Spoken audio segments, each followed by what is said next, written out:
akkam jirtan maqaan koo Raggaasaa jedhama. Asitti kan dhufeef waa'ee kana ijoollee barsiisuufani. Meeqan keessantu jecha kana hiika isaa beektu? Dhageessanii beektu? Jecha Ispaanaa jedhamu. Jecha kana namoonni maqaa garaa garaatiin waamu. Kun isaanii Speen, gariin immoo Spanish jedhuun. Garuu yaa ta'u malee Spanish Spain wajjinis walitti dhufeenya hin qabu. Jechi kun jecha gabatee afaan Ingilizii Ispaanaa jedhamee waamama. Ispaanaa jechuun maali? Ispaanaa jechuun akkuma sarara hubachuu dandeenyutti dhaabbata kunuunsa fi nageenya beeyladootaa lammii biyya alaatiin hundeeffamedha. Kan immoo afaan Ingiliffaatiin Society for the Protection of Animals Abroad. Ispaanaan kun yoom hundeeffame? Hundeeffame bara 1923 lammii British kan taate Kaati Hosaalitiin. Ispaanaa founded 1923 Gregorian calendar by British women Kaati Hosali and their daughter Nani. While she traveled to West Africa, Morocco. Hosali endured working animals.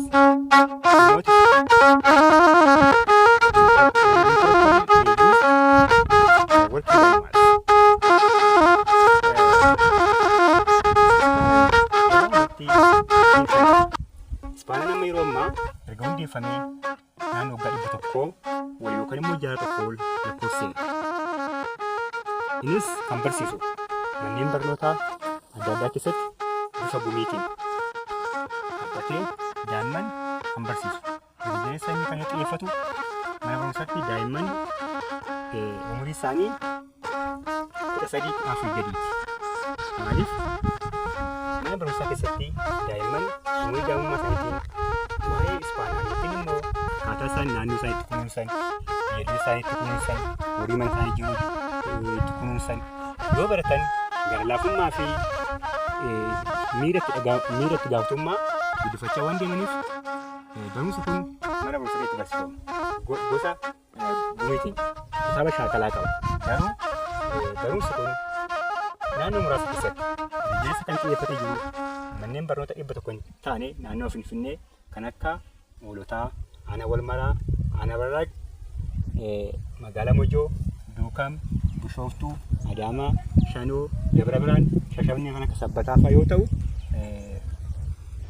barnoonni kun barnoota baay'ee jaalatamaa fi daa'imman jaallatanidha.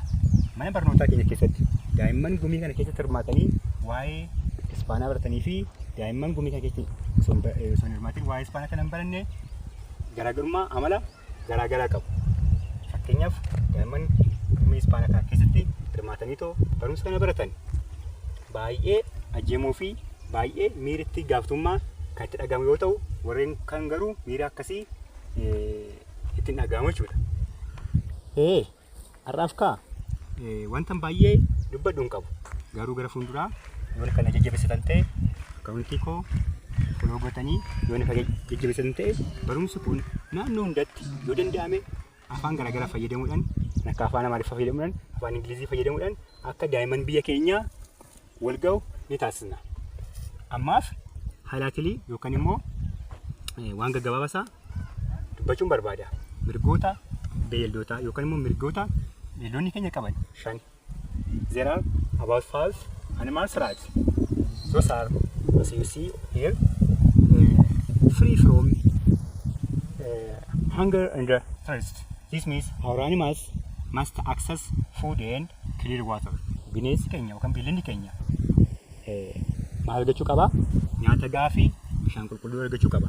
Beeluu fi dheebuu bilisa ta'uu qaba jechuudha. Kan lammaffaa free from discomfort zone. Bineensi keenya yookaan immoo beeyladni nu wajjin jiraatu maal argachuu qaba? Mana jireenyaa argachuu qaba. Bakka bulmaataa gaarii ta'e argachuu qaba. Yeroo mana jireenyaa jennu firaashii yookaan immoo uffanni qorraa yookaan immoo manni viillanaa ijaaramu jechuu osoo hin taane qabeenya naannoo jirurraa mana isaanii ijaaruu fi qabne jechuudha. akka ittiin qorine, akka roobni rukkunne, akka dhoqqeen isaan dhiphisne ijaaruuf qabne jechuudha. Lafa isaanis qoreewwan, gufuuwwan adda addaa akka yeroo isaan ciisan hin dhiphanne iddoo isaan miidhagsuuf qabne jechuudha. Inni sadaffaa third, free from pain and injury. Beeyildi keenya dhukkubaa fi miidhama qaamarraa bilisa ta'uu qaba. Kana jechuun maal jechuudha? Yaala argachuu qaba jechuudha. Look, when we feel pain, we visit doctors. We go clinic. So the same is true. When our animals feel pain, we should take our animals to health center, clinic center. Okay? Clinic beeyildi keenya yookaan dhukkubsatan ta'e yookaan immoo yookaan madaan ta'e ariitiidhaan gara mana yaalaa beeyladoota naannoo keessatti argaman geessuu qabna jechuudha. Mirgi beeyladaa qabuunni afaffaan immoo normal behavior isaanii keessa jiraachuu qaba. Amala isaanii keessa amala isaanii wajjin maal jechuu barbaadanii fakkeenyaaf harree fi harreen sangaa fi sangaan hoolaa fi hoolaan wajjin jiraachuu qabu. Fakkeenyaaf harree fi harreen wal barbaadu, fardi illee wal barbaadu, horiin fi horiin illee wal barbaadu malee harree fi hoolaan, harree fi horii fi harreen wal keessa hin jiraatan jechuudha.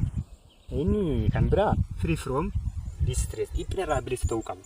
Beeyladni keenya dhiphina irraa bilisa ta'uu qabnu. Beeyladoonni keenya yookaan beeyladoonni keenya ni dhiphatu.